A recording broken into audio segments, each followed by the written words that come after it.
and crypto is being used for terrorist organizations and cartels and stupid stuff like that. These are the days when you sit back and go, yeah, I knew exactly what I was doing. And this is the year that I think everything's going to go pretty well. So sit back, enjoy the W, because these are the great days. And right now, the total market cap is over $2 trillion. $2 trillion. Imagine that. Imagine that 1 year ago when we had that enormous crash and we were not even $200 billion. Now here we are at, we've 10x'd. We're at 2 trillion. So not too shabby of a day. And just real quick, let's see what's going on with the price action. Let me blow this up so you can see what I'm talking about. So Bitcoin's up 1%. Now it's over 60,000, but just teetering on it. So it's not anything guaranteed like it's going to stay above that. I think people will take profits, and maybe, who knows. Ethereum's up. Actually, everything's up. Let's just be honest. XRP is almost up 100% for 7 days. Watch out. Good job, XRP holders. I am one of them. And it is not easy to hold that, I'm sure. Tether, nobody cares. Let's see. Anything up fantastically? VeChain's up 14%. Wow. Or 4%, I guess, 13%, 51% for 7 days. That's pretty good. 24 hours, 13%. Everything's just up, pretty much. So again, these are the days that we live for. Now let's just take a look. Let's satisfy our inner trader. I'm not a big trader. Again, we're using Trade the Chain. The link is in the description where you can find all that stuff. And we're going to click on this projected range right here, and it's going to flip over. Let's see. If I was a trader, which I am not, I would take a look at Linear, Harvest Finance, Bitcoin Gold, Lisk, Tomo Chain, Genesis, whatever that is. And today, just so you know, it's April 10th. It's 9 a.m. El Paso, Texas time. So take a look at this. This is with 90% assurance. This is sentiment analysis. You're looking at 11% increase, 4% for Harvest Finance, Bitcoin Gold. Interesting. 3%, and then 3% for Lisk. So definitely take a look at those. Again, you can find Trade the Chain, but let's just jump into today's top story, because I thought this was pretty fascinating of what is going on. So what we got here, and if you've been on the channel for any length of time, you know that I believe in holding assets, cryptocurrency, digital assets, land, asset, even gold and silver, assets, properties, assets. So I like to accumulate these things because it just usually, not all the time, usually appreciates. And when I see something like this, in my mind, all I can think of is that this is great news, because now we're leading into more adoption and different industries getting into it. At first, it was just a bunch of libertarians who wanted to get in there. Now it became speculators. Now we've got these big institutions, hedge funds, insurance companies, which we just talked about, Liberty Mutual, and all the rest of those big companies, Mass Mutual. So now we've got mortgage brokerage getting into it. So how close are we to just tokenizing the entire real estate industry, which is $280 trillion plus? Who knows? But I just thought it was interesting, especially the very title here. Canada's leading mortgage brokerage now accepts Bitcoin, Ethereum, XRP, and Bitcoin Cash. It's interesting to note that on PayPal, that's pretty much the same thing, except you're flipping Litecoin for XRP. Why do they do that? Well, XRP is pretty easy for payments. And no matter what you want to think about it, it's like, it's a banker coin, it's really awful, it's not decentralized, whatever. Here's the thing, super fast for payments. And nothing so far that I've experienced has beat it. Now, of course, in the comment section, we're like, this one beats it, and Dash beats it, and that beats it. Sure, we're talking maybe milliseconds to a second, I guess. But every time I've used XRP, super fast. So I can see that. So what's going on here? Well, Toronto-based mortgage brokerage firm Matrix Mortgage Global announced it now accepts all the coins we just talked about on April 8th. This move will help the company to increase payment transparency while expanding its global reach. And that's very true. Everything that's on the blockchain is a public ledger, so every type of payment can be seen. I wish they would do this for a lot of different places, because if you've ever been through different problems with the bank as far as payments for your houses, which I have, it sucks because you have to prove this and prove that and what happened here. On a public ledger, it doesn't matter. It's just right there. And it's great. And Matrix Merge Global will allow payment with digital assets with the help of leading crypto payment service BitPay. But the real question to me is this. So if they're going to do this and they're going to allow these types of payments, are they going to keep this cryptocurrency? Are they going to transfer it over into fiat and just keep it like that? Or are they just going to take that Bitcoin Cash, that Ethereum, that XRP, and hang on to those assets in their native form? Or are they going to transfer them over? Now, if you're like Elon Musk over at Tesla, they said, you can pay for your Tesla, but we're going to keep it into Bitcoin. We're not going to transfer it over. Other places, that's PayPal, that's not what they're going to do. They're going to transact everything into fiat, and it's just going to be settled like that, but they'll hold on to your crypto. So the question for me then is, and I think for you, is I wonder if they're going to keep these crypto payments. That would be just one more feather in the cap and one more opportunity for these people just to hold on to crypto. We'll see. Me personally, I like assets that go up. The dollar usually isn't really going to go up too much, especially like quantitative easing. But hey, they could have a resurgence. I have no idea. It's up to them. But hopefully they do the smart thing. And then, of course, what's great about cryptocurrency? It's 24/7, 365 liquid. If you want to get out, very easy to get out.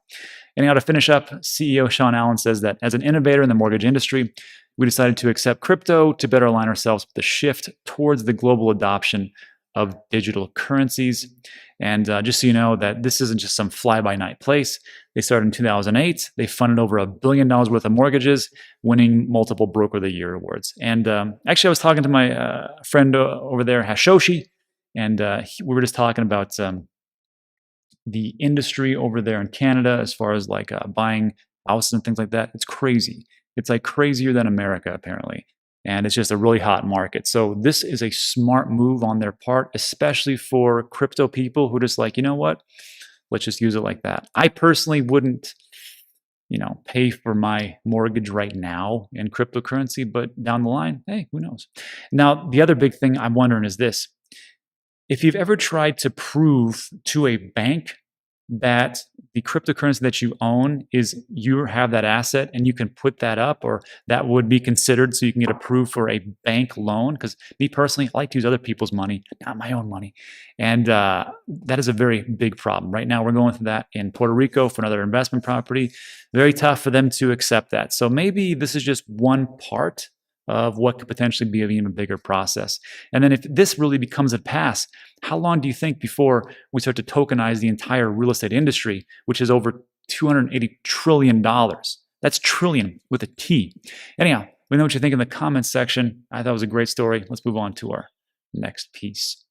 So, Hester Pierce, the only person right now who really is into crypto and digital assets and really understands what's going on. So she just said, look, you can try to ban Bitcoin and crypto, but good luck. It's going to be very tough. This is why. And I think this is a lot of, I want to bring this up to alleviate a lot of people's fears, because you got people out there saying that Bitcoin's going to be banned and crypto's going to be banned and India's going to ban it and Russia, China, and all this stuff. So here's the thing.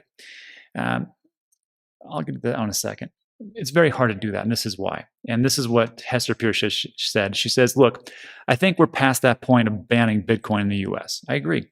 Very early on, because you'd have to shut down the entire internet. I don't see how you could ban it. You can certainly make the effort. It would be very hard to stop people from doing it, like trading Bitcoin and transacting. So I think it would be a foolish thing for the government to try to do that. Ray Dalio, I always mess up his name, for example, has said a number of times that government bans on the transacting the cryptocurrencies are likely. So Ray here thinks that government's going to step in and just ban everything. And then a lot of people have come out and said that's kind of tough to do. And now even the SEC commissioner is like, that's like very tough. And then finish up, British financial advisor this year set up a petition. This is other people calling for UK governments to make crypto transactions illegal. India is one country currently preparing to stop its citizens from even holding decentralized assets. And before I go on, I have to say this. This is just one financial advisor who probably is big into the banking industry. And it's like, we need to ban it. Duh, of course. And then, of course, over in India, you've had that whole thing going about. India already tried to ban it. And they went through the whole process and all the way up to the Supreme Court, and they said, you can't do that. And now you have different legislations going, oh, we're going to try to ban it. But then you had the, I forgot her name or her title, but she's like the Treasury Secretary over there. She's like, we'll work with banks and crypto to make this actually work. So I don't think that's going to happen again. I think it'd be foolhardy. And then it says here, as Pierce said, in reality, this would be very difficult. Technology will likely outpace the government's attempts to limit Bitcoin use, since people will always be able to download the wallet, software, run a node, and make transactions as long as they have access to the internet. And before I go on my points, this last thing I want to talk about is this. Pierce added that with the new crypto savvy SEC chairman, Gary Gensler, coming in, things would hopefully move in the right direction. So let me just talk about Gensler and I'll back up. So here's the thing. Gary Gensler was giving blockchain, cryptocurrency, and digital asset lectures at MIT, and he was teaching some very smart people exactly what was going on. And he knows this thing inside and out. And I think that is the big thing about people who are just ignorant, either through their own fault or through their just lack of desire to learn. So Jay, whatever his name was, he just got out as the SEC commissioner. Now we're going to have Gensler come in. And I think things are going to move around because he knows, he just gets it and he sees where things are going. Same with Janet Yellen. She's, said a couple different things. And looks like she really knows where the winds are blowing. So I think this could work out pretty well once we get the new people in there. Now, talking about these different aspects of like being able to ban Bitcoin and cryptocurrency, you could do it, and like that whole thing about shutting down the whole internet, that's one side of it. That's impossible. That's just dumb. Let's just be honest, right? To shut down the internet and shut down all the nodes globally, because it's not just America, it's not just South America, it's not just Canada, it's not just China, it's not just India and all these places that have nodes throughout the whole world. I mean, it's just everywhere, right? So to be able to shut down Bitcoin is hard. The only thing that I see the problem is being able to shut down exchanges, and they did that in India during that whole ban period. But here's the thing: if you do that, if one country does that, you know what that means? It's just there's a little bit of pocket and it causes a vacuum. And then everybody just goes, well, America, you don't want to do these things. That's fine. We'll just go over here and do the same thing. And we'll trade it and we'll transact with it and we'll speculate on it. And that's okay. And then people in America, they'll be like, oh, that sucks. And then they would probably get what's called a VPN. I personally don't use a VPN. I know I should, but I just don't. And people would still transact. There's ways around things. If you really want this to happen, it'll happen. So that's just how I see it. I also see the same thing with marijuana. I don't want to get into this too heavy, but I live in El Paso for a good amount of time throughout the year, and a lot of marijuana comes through here. And actually, it's legal in a lot of different places. But once you decriminalize it and unban it throughout all 50 states, that's just one more piece where the price will drop down. And of course, if you try to ban something, it makes people want it even more, then the price goes up. So again, good luck, America, banning it. I'm not going to tempt fate, but that's just how I see it. Anyhow, let me know what you think in the comments section. Let's move on to our last piece. And this is real quick. The thing about Puerto Rico is that it's a great place, and I'm going to do a video about me probably moving down there, me and my wife, because look, taxes are crazy, okay? So if you're talking about long-term or short-term, I mean, you're looking to spend between 20% all the way up to 47%, depending on the state that you live, or short-term. So that is one thing. I know there's a very small amount of people that they'll say, well, how dare you, and this is just some small people,